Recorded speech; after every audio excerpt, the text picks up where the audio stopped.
Kurdistan bu Kerbela, Zülfü Kara Şah Merdan'ın destgârillandan, Zülfü Kara Şah Merdan'ın destgârillandan, hem ayetül kürsin el sen zımananda, cengavar-ı şehidanın rıçar duranda.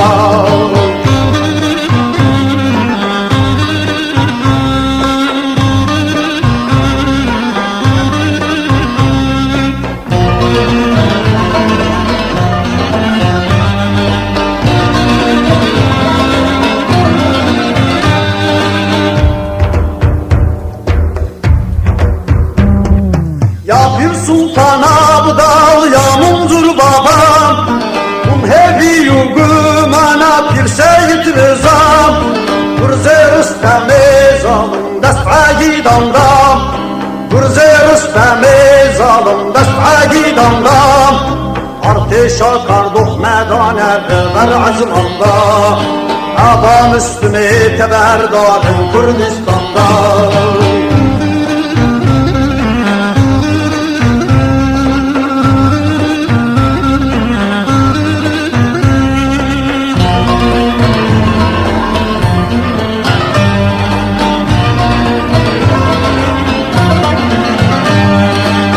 Seyyid Nesami Can Abdel Musa, Sıddık Şah-ı Merdan'ın ala Kürdan'dan, emhatına Medine İrul Cihan'dan, emhatına Medine İrul Cihan'dan, hep uyuna insanın kızlar ardanda, hem giyana Ali şerinden Nükşiyan'dan.